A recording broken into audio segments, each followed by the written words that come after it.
Hello everyone, কেমন আছেন? আশা করি সকলেই ভালো আছেন। তো আজকে ইমোর একটি দুর্দান্ত একটি সেটিংস দেখাবো আপনাদেরকে। আপনারা সকলে মনোযোগ দিয়ে দেখুন, অনেক উপকার আসবে। তো চলুন ভিডিওটি কন্টিনিউ করি। তার আগে বলে নিই, যারা আমার চ্যানেলটি এখনও সাবস্ক্রাইব করেনি অবশ্যই আমার চ্যানেলটি সাবস্ক্রাইব করবেন এবং ভিডিওটি আপনার বন্ধুদের মাঝে শেয়ার করে দেবেন। তো সেই সেটিংসটি হলো, আপনাদের ইমো অ্যাকাউন্ট যদি হ্যাক হয়ে যায় তাহলে আপনারা ইমো অ্যাকাউন্টটি কীভাবে ফিরিয়ে আনবেন এবং আপনার ইমো অ্যাকাউন্টটি কীভাবে ভেরিফাই করবেন, মানে স্ট্রং করবেন যাতে আপনার ইমো অ্যাকাউন্টটি হ্যাক না হয়। তো সেই সেটিংসটি আজকে দেখিয়ে দেবো। তো চলুন আমরা ভিডিওটি শুরু করি। তো প্রথমত আমি আমার ইমোতে চলে যাব এখন। তো সেটিংসটি দেখানোর জন্য, মানে আপনাদেরকে আরও সুন্দরভাবে সহজভাবে বোঝানোর জন্য আমি এখান থেকে আরও একটি ইমো ইনস্টল করে নিলাম। আমার কিন্তু আগে একটা ইমো অ্যাকাউন্ট মানে ইমো ইনস্টল করা রয়েছে। এখান থেকে আমি আরও একটি ইমো ইনস্টল করে নিলাম। ইনস্টল করে আমি আপনাদেরকে দেখিয়ে দিচ্ছি যে আমার যে নাম্বারটি দিয়ে আমি আমার ফোনটি হ্যাক করব, তো মানে আমার ইমোটি হ্যাক করব, সেই নাম্বারটি এখানে আমি প্রেস করে দেবো। তো আমি এখান থেকে আমার ইমোতে চলে যাচ্ছি। আমার মেইন ইমো হচ্ছে এটা। তো এখান থেকে দেখতে পাচ্ছেন আমার আইডিটা, এখানে দেখতে পাচ্ছেন লগইন, আমার নাম দেখতে পাচ্ছেন এবং এখান থেকে মানে আপনার প্রোফাইল পিকচার দেখতে পাচ্ছেন। তো আমি এখান থেকে আমার ওই ইমোতে চলে যাব, যে ইমো অ্যাকাউন্টটি মানে যে ইমোটি আমি এখন ইনস্টল করেছি। তো এখানে আসার পর আমি ওই ইমোর নাম্বারটা আমি এখানে পেস্ট করে দেবো। আশা করি বিষয়টা বুঝতে পেরেছেন। মানে আমি ওই ইমোটা আমি এখান থেকে হ্যাক করব এই ইমোর মাধ্যমে। তো আমি এখানে নাম্বারটা লিখে এখানে টিক চিহ্নতে ক্লিক করে দিলাম। দেখতে পাচ্ছেন আমার মানে ইমোটা কিন্তু অটোমেটিক লগ ইন হয়ে গেল। এই ইমো অ্যাকাউন্টটা কিন্তু এখন দুইটা ইমো অ্যাপসে লগ ইন করা আছে। আশা করি বুঝতে পেরেছেন বিষয়টা। এখন আমি এই ইমো দিয়ে আমি যা ইচ্ছা তাই করতে পারবো, ওনার ক্ষতি করতে পারবো, উপকারও করতে পারবো, যা ইচ্ছা তাই করতে পারবো। তো এটা আপনারা কীভাবে ঠেকাবেন, মানে এই হ্যাকিংয়ের হাত থেকে আপনারা কীভাবে বাঁচবেন, তো সেই বিষয়টা এখন আপনাদেরকে দেখিয়ে দেবো। আচ্ছা, এখানে একটু লক্ষ্য করলে দেখতে পাবেন আমার ওই ইমোর অ্যাকাউন্টটা কিন্তু এখানে দেখতে পাচ্ছেন চলে আসছে। তো এখানে দেখতে পাচ্ছেন আপনার প্রোফাইল পিকচার এবং নাম দেখতে পাচ্ছেন। তো আশা করি বুঝতে পেরেছেন, ওই ইমোটাই কিন্তু আমি এখানে নিয়ে আসছি। তো আমি আমার মেইন যে ইমোটা আছে সেই ইমোতে চলে যাব। তো চলুন আমার মেইন ইমোতে চলে যাই সরাসরি।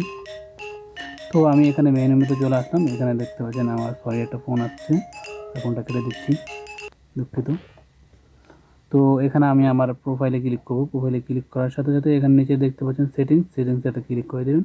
আচ্ছা, সেটিংসে ক্লিক করে দেওয়ার পর এখানে দেখতে পাচ্ছেন অ্যাকাউন্ট অ্যান্ড সিকিউরিটি, এখানে একটা ক্লিক করে দেবেন। এখানে ক্লিক করে দেওয়ার পরে এখানে দেখতে পাচ্ছেন ম্যানেজ ডিভাইস, এখানে একটা ক্লিক করে দেবেন। এখানে ক্লিক করে দেওয়ার সাথে সাথে এখানে দেখতে পাচ্ছেন আপনার যেই ফোনে আপনার ইমোটা লগ ইন করা আছে সেই ফোনের আপনার নামটা শো করছে, মানে ফোনের নামটা শো করছে। দেখতে পাচ্ছেন স্যামসাং Z8 স্যামসাং। তো এখানে দেখতে পাচ্ছেন সেট অ্যাজ ট্রাস্টেড ডিভাইস, এখানে একটা ক্লিক করে দেবেন। এখানে ক্লিক করার পর এখানে দেখতে পাচ্ছেন কনফার্মে একটা ক্লিক করে দেবেন। কনফার্মে ক্লিক করে দেওয়ার পর আপনি এখানে পারমিশন দিতে বলেছে, আপনি জাস্ট ওকেতে একটা ক্লিক করে দেবেন। ওকেতে ক্লিক করে দেওয়া হয়ে গেলে আপনার এখান থেকে কিন্তু আচ্ছা এখানে অ্যালাউ চলে আসছে, আপনারা এখানে অ্যালাউ করে দেবেন। অ্যালাউ করে দেওয়ার সাথে সাথে এখানে কিন্তু এই নাম্বার থেকে আপনার ফোনে একটা মেসেজ আসবে। তো মেসেজটা আপনারা এখানে দিবেন।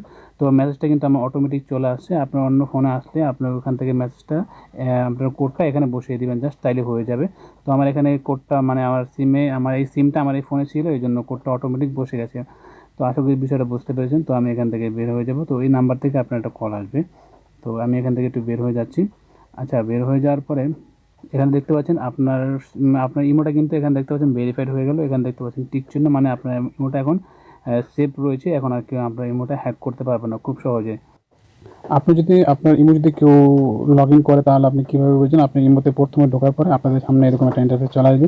এখানে দেখতে পাচ্ছেন নিউ ডিভাইস লগ ইন, তার মানে আপনারা বুঝতে পারবেন যে এই যে নাম, মানে এই ফোন নাম্বার, এই ফোন থেকে আপনার এই অ্যাকাউন্টটা ইমো অ্যাকাউন্টটা লগ ইন করা হয়েছে। যদি আপনি চান এটাকে রাখতে পারেন, অথবা ডিলিট করে দিতে পারেন। তো আমি এখানে ডিলিট করে দিচ্ছি, এটা ইগনোর করবো না কারণ এটা খুব একটা গুরুত্বপূর্ণ পার্ট। তো আমি এটা ডিলিট করে দিচ্ছি। ডিলিট করে দিলে যে এখান থেকে দেখতে পাচ্ছেন ডিলিট, এখান থেকে দেখতে পাচ্ছেন ভার্সন ইমো অ্যান্ড্রয়েড বেটা, দেখতে পাচ্ছেন এই ভার্সন থেকে আপনার এই অ্যাকাউন্টটি লগ ইন করা হয়েছে। এখানে দেখতে পাচ্ছেন কখন লগ ইন করা হয়েছে সেটাও দেখিয়ে দিচ্ছে। তো এখান থেকে আপনি ডিলিট ক্লিক করলে কিন্তু আপনার ওই অ্যাকাউন্ট থেকে আপনার ইমোটা ডিলিট হয়ে যাবে। তো আমি এখান থেকে ডিলিট ক্লিক করে দিচ্ছি। ডিলিট ক্লিক করে দেওয়ার পরে ডিলিট ক্লিক করে দিচ্ছি, আবার ওকেতে ক্লিক করে দিলাম। তো আমার এখান থেকে দেখতে পাচ্ছেন আমার এখানে একটা কোড আসবে, একটা কল আসবে, কল থেকে একটা কোড আসবে আমার এখানে। তো আমি একটু ওয়েট করি। তো কোডটা চলে আসছে, অটোমেটিক কোডটা চলে আসবে, দেখতে পাচ্ছেন। আসার পরে এখানে দেখতে পাচ্ছেন আপনার কাজটা হয়ে গেছে। আমি এখান থেকে একটু বের হচ্ছি। বের হয়ে যাওয়ার পরে আমি আমার ওই ইমোতে চলে যাচ্ছি। তো ইমোতে চলে আসলাম। তো এখানে দেখতে পাচ্ছেন the device has been log out. আচ্ছা, তো এখানে দেখতে পাচ্ছেন আমি ওখান থেকে ডিলিট করে দেওয়ার পরে কিন্তু এটা লগ আউট হয়ে গেছে অটোমেটিক। তো এখান থেকে আমি ওকে করে দিলে কিন্তু আমি এখান থেকে বের হয়ে যাব। তো এখানে দেখতে পাচ্ছেন আমার কিন্তু এই অ্যাকাউন্ট থেকে বের করে দিয়েছে। তো এইভাবে আপনার ফোনে যদি কেউ হ্যাক করে, মানে আপনার ইমো যদি কেউ হ্যাক করে, আপনি এইভাবে আপনারা কাজটা করতে পারবেন খুব সহজে। এই সিগন্যালটি আপনি তখনই পাবেন যখন আপনার ইমো অ্যাকাউন্টটি ভেরিফাই করা থাকবে, তাছাড়া কিন্তু আপনি এই সিগন্যালটি পাবেন না। তো আশা করি বুঝতে পেরেছেন কীভাবে কী করতে হয়। ভিডিওটি ভালো লেগে থাকলে অবশ্যই একটা লাইক দেবেন, কমেন্ট করবেন কেমন লেগেছে, আর আমার চ্যানেলটি অবশ্যই সাবস্ক্রাইব করে রাখবেন এবং ভিডিওটি আপনার বন্ধুদের মাঝে শেয়ার করে দেবেন যাতে তারাও এই বিষয়টা জানতে পারে। ধন্যবাদ সবাইকে, ভালো থাকবেন।